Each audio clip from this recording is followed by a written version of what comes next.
बिस्मिल्लाहिर्रहमानिर्रहीम। बेटा आज हम क्लास 9 एक्सरसाइज 16.3 का क्वेश्चन नंबर 3 कर रहे हैं। इम्तिहान के लिए बहुत ही ज़्यादा अहम सवाल है और है भी बहुत आसान सवाल। ज़रा हम पढ़ते हैं पहले सवाल को, क्योंकि सवाल समझने की बजाय सवाल समझे बगैर हम उसको अच्छे तरीके से सॉल्व नहीं कर सकते। देखें मेरा बेटा, the centre of circle is 3-4। Centre of circle क्या है? 3-4, जिसका नाम हमने रखा O, and one of its end point of a diameter is 4-6 और डायामीटर का एक एंड पॉइंट 4-6 है। डायामीटर क्या होता है बेटा? कल भी हमने बताया था, सर्किल का डायामीटर होता है कि एक ऐसा डिस्टेंस जो दो पॉइंट का डिस्टेंस हो और वो दोनों पॉइंट सर्किल पे हो और वो लाइन जो उन दो पॉइंट से मिलकर बन रही है वो सर्किल के सेंटर से गुजर रही हो। मिसाल के तौर पर ये वाले दो पॉइंट भी है ना जो मिलके एक डिस्टेंस बना सकते हैं, लेकिन चूंकि ये सेंटर ऑफ द सर्किल से लाइन नहीं गुजर रही, लिहाजा ये डायामीटर नहीं कहलाएगा, ये डायामीटर नहीं कहलाएगा। हाँ, ये वाला पॉइंट मिले और ये सेंटर ऑफ द सर्किल से गुजरे तो ये कहलाएगा डायामीटर। यहां से लेके यहां तक के सेंटर से गुजर रहा है तो यहां से लेके यहां तक का डिस्टेंस कहलाएगा डायामीटर।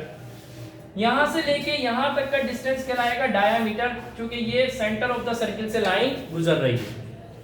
तो मेरा बेटा, डायामीटर जहां से भी आप कोई भी दो पॉइंट से ले लो, अगर वो डायामीटर है और वो सेंटर ऑफ द सर्किल से गुजर रहा है तो डायमीटर का क्या डिस्टेंस एक सर्किल का सबका सेम आता है।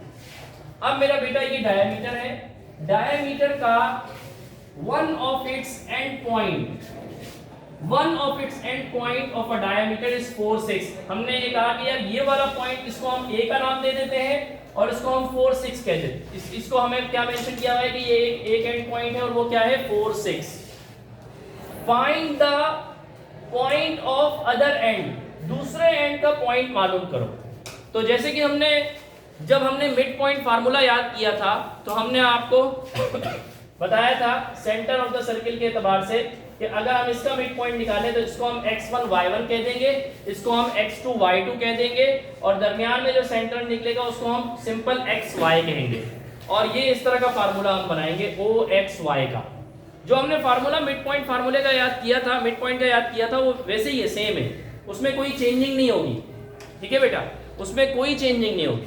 अब हम क्या करते हैं, देखो OXY की जगह पे मैं लिख देता हूं 3,4, क्योंकि OXY कितना है बेटा? 3,4। इक्वल की जगह पे इक्वल। x1 क्या है बेटा मेरा? 4। क्या x2 का आंसर है मेरे पास? x2 का आंसर तो मुझे निकालना है, x2 का आंसर तो मुझे निकालना है, तो x2 की जगह पे x2 ही रहने देता हूं, अपॉन 2, कॉमा y1 क्या है बेटा हमारा? 6। y2 का आंसर नहीं पता, y2 रहने दो। बेटा ये जो पॉइंट है जिसके दो एक्सिस हैं 3,4, ये बराबर है इस पॉइंट के। ये अब एक पॉइंट बन गया है, कॉमा एक है ना, यानी ये x एक्सिस वाला पॉइंट है और ये y एक्सिस वाला पॉइंट है।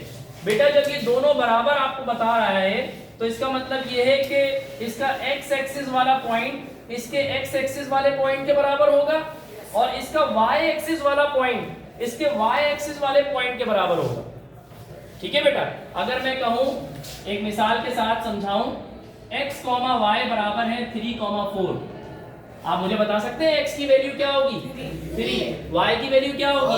4। हमने कंपेयर करके बता दिया कि यार x की वैल्यू 3 होगी और y की वैल्यू 4 होगी।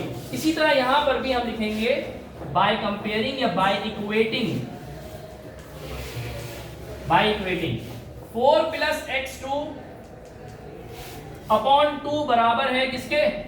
3 के, कॉमा 6 प्लस y2 अपॉन 2 बराबर है किसके बेटा?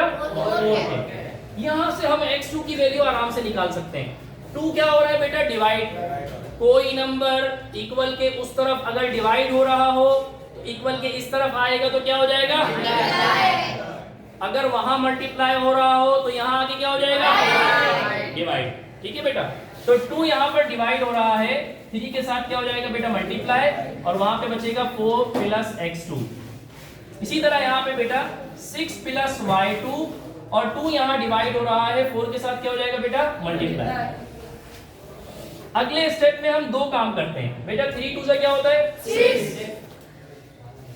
3 2 से 6 होता है, और 4x2 से क्या हो रहा है बेटा प्लस हो रहा है, 4x2 से क्या हो रहा है बेटा प्लस हो रहा है, 4 जब इधर आ जाएगा तो 6 से क्या हो जाएगा माइनस हो जाएगा। x2 का आंसर क्या आया बेटा 2,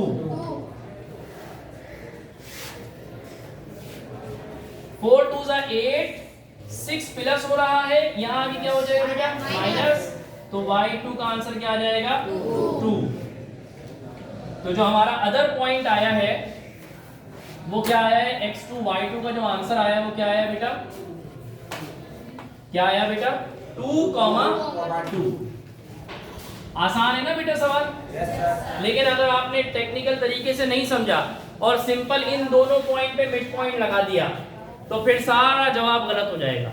एक नजर में एक लम्हा नहीं लगाएगा एग्जामिनर कि वो आपका सवाल देखेगा गलत हुआ हुआ और एक लम्हे में उसको काट के 0 नंबर दे देगा। बड़े तवज्जो के साथ हर सवाल को बार बार, अब आपके पास वीडियोस भी मौजूद है ना, बार बार उसको देखें, बार बार देखने के बाद अब आप खुद उसको सॉल्व करने की कोशिश करें बगैर देखें। ठीक है बेटा, अल्लाह हाफिज़।